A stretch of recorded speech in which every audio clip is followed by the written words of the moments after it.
الحمد لله والصلاة والسلام على رسول الله. بخير بين سرچاوم هاتن سەبارەت بە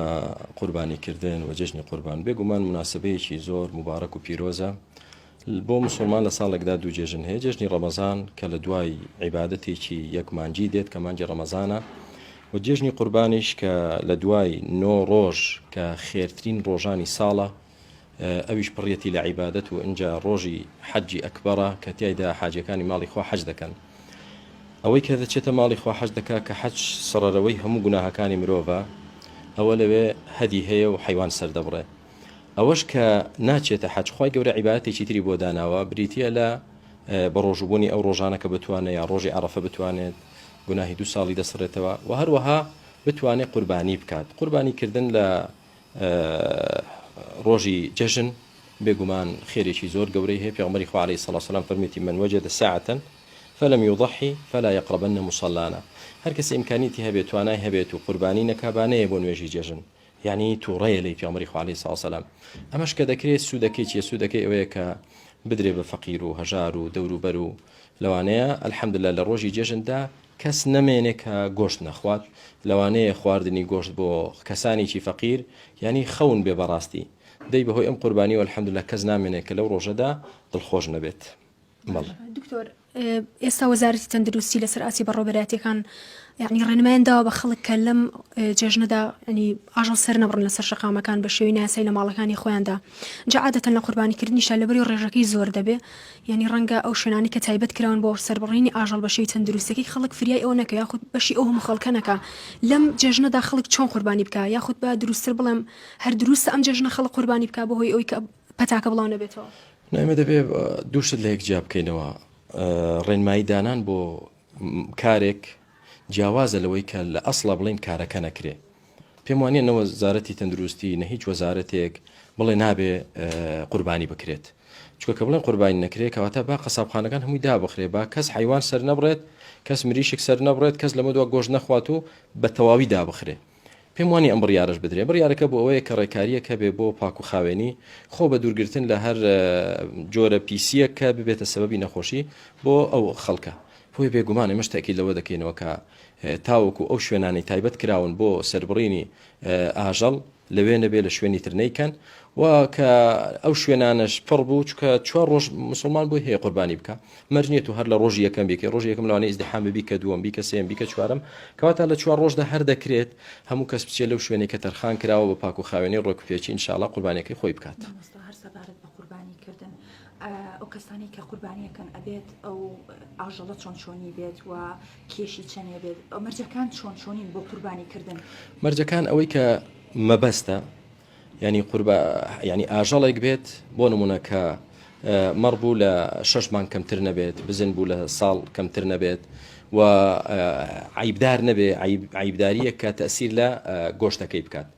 لن تنالوا البر حتى تنفقوا مما تحبون. خوای گەورە دەفەرمێ ئێوە ناگەنە دەرەجەی ئیماندارێتی تەواو تاوەکو ئەو شتەی پێتان خۆشە ئەوە نەبەخشن. تۆ کاتێک کە بۆ خۆت بۆ خواردنی خۆت بچی حیوانێ بکڕی بە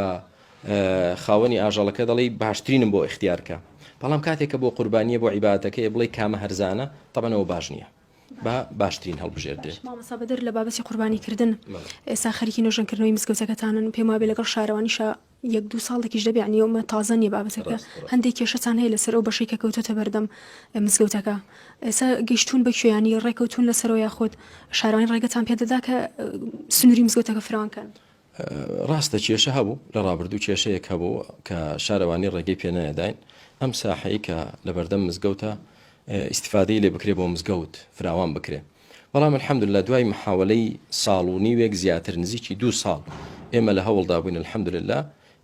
ئەخیر شت سپاس بەخوای گەورە بڕیاری لەسەر دراو، ئەو زەویەش خرایە سەر مزگەوت الحەمدوللا. باشە، بە دەرفەتی دەزانم پرسیایەکی تریش لێ بکەم. ماوەی ئەم چەند ڕۆژە بەتایبەت هەڵبەتە پێشووتریش هەروە بوو، بەهۆی ئێستا ئەوەی خەڵکێکی زۆر تۆڕە کۆمەڵایەتیەکان و تۆڕی فەیسبوک بەتایبەت بەکاردێنێت، ینی بۆتە سەرچاوەیەک بۆ وەڵامدانەوە یەکتری لەلایەن مەلاکان یاخود نوێژخوێنەکان. تۆ وەکو مامۆسایەکی ئاینی ئەم ڕێکارە چۆن دەبینی؟ ینی تا چەندێک ئەمە کاریگەری دەکاتە سەر مسلمانان، سەر شوێنکەوتەکانی ئاینی ئیسلام؟ بێگومان پێغەمبەری خوا عەلەیهی سەڵاتو وسەلام فەرمانی پێکردوین بە پارێزگاریکردن لە یەکڕیزی و تەبایی و برایەتی مسلمانان. ئەمە گرنگە، نابێ کارێک بکرێت کە تەفرەقە و ناکۆچی و دووبەرەکی لە بینی مسلمانان دروست بێ. بەڵام ئەوەش مانای ئەوە نییە کە شتی ناحەق بینرا نەوترێ ناحەقیە دەبێت چکە ئاینی پیرۆزی ئیسلام حەق و ناحەقی قبول ناکە کاتێک کە بیرروڕایەکی چەوت و پێچەوانەی قورئان و سنت دەبینرێ ئەرچی سەرشانی مامۆستای ئاینیە مسلمانانی لێوریا کاتەوە ئەمەش دەچێتە بابەتی فەرمان بە چاکەکردن و نەهی لە خراپەکردن و نەسیحەت ئەدین و نەسیحە بەڵام بە ئوسلوبێکی جوان بەڕێز و بە ئەدەبەوە مثلەن مامۆستایەک هەڵەیەک دەکا بڵێن ئەم مامۆستایە لەم مەسەلەیەدا هەڵەی کردووە شەرتیش نییە ناوی بێنین بڵێن هەیە ئەم فتوایە دەدا کە بتوانی تەلەفۆنی بۆ بکەیت باشترە کە نەکرا دەستت پێی نەگەی دەمت پێی نەگەی هەڵەکەش بڵاو بۆ تۆ دەبێت ڕاستی بکەیتەوە کاهی پێشووتر بوو پێویستە مسلمانان وریا بکرێنەوە بەڵام وەکوتم دەبێت بە ئینسافەوە بێ بەدات پەروەریەوە بێ نابێ تۆمەت بدەینە پاڵ خەڵک نابێ بە بێڕێزیکردن و بێ ئەدەبی بێ ئەمانە غەڵەتە بەڵام بەداخەوە هەندێک کەسەی متعەسیبە دەمارگیرە کاتێک کە ڕاوبۆچوونێکی خۆی هەیە چۆن دەیەوێت سەری بخا بەوە سەری دەخا کە جنێو بە بەرامبەری بڵێ قسەی سوشی پێ بڵێ تۆمەتباری بکە دابەزێتە سەر یعنی کەسایەتی و ئەخلاق و شەڕەف و ناموسی ئەمەش پیشەی ئینسانی دۆڕاوە بەڕاستی هەروەکو خۆتت یعنی ئەگەر بۆنە دوو مەلایەن دوو کەس شتێکە بێ لە نێوانە دەتوانن تەلەفۆن بۆ یەکتری بکەن مەلاکان تا چەندێک ئەو پەیوەندی هەیە لە نێوانیاندا ئەگەر کێشەیشیان هەبوو لە ڕێگەی پەیوەندینیان خۆیان چارەسەری بکەن کێشەکە لە چیە خوشتی بەڕێز کێشەکە لەوەدایە کە هەندێک بیرکردنەوەی هەندێک گروپی دینداریمان هەیە زۆر توندڕەون کە توندڕەوە بەرامبەرەکەی پێ قبول نییە بە هیچ شێوازێک مثلەن بەلایەن کەسانێکەوە کە فکرێکی توندڕەوی تەکفیریان هەیە ئەو کەسێکە وەکو ئەوان بیر نەکاتەوە بەلای ئەوانەوە هەر کافرە ئێستا و نایەت حیوارت لەگەڵ بکە گفتوگۆ لەگەڵ ناکە بەلای کەسانێکەوە کە بۆ نمونە فکرێکی سۆفیگەرێتیان هەیە ئەوان دیسان بەلایەنەوە ئێمە هەر دوورین لە ئیسلام و لە ئیسلام دەرچوین و مرتد بووین بۆیە ئەوانیش نایە گفتوگۆت لەگەڵ بکە بۆیە ئەسڵ ئەوەیە کە گفتوگۆ هەبێ حیوار هەبێ لێک تێگەیشتن هەبێ بەڵام کە بەرامبەرەکەت بە کافرت دابنێ و ئەسڵەن بە مسلمانت نەزانێ کەواتە ناگەیتە گفتوگۆ و حیوار لەگەڵی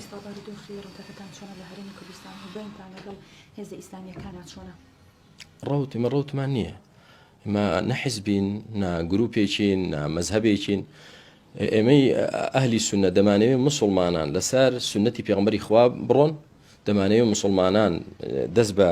ئەو دینەوە بگرن کە خوای پەروەردگار بۆ پێغەمبەری نارد عەلەیهی سەڵات و سەلام و سەحابە لەسەری بوون ئەمەش دینی ئیسلامە ئەو دینە ئیسلامە وەکو خۆی نەک وەکو ئەوەی کە هەر کەسە خۆی دەیەوێت یعنی ئەلئیسلام کەما هو لا کەما نورید ئیسلام خۆی چۆن بۆ ئاوا نەک خەڵک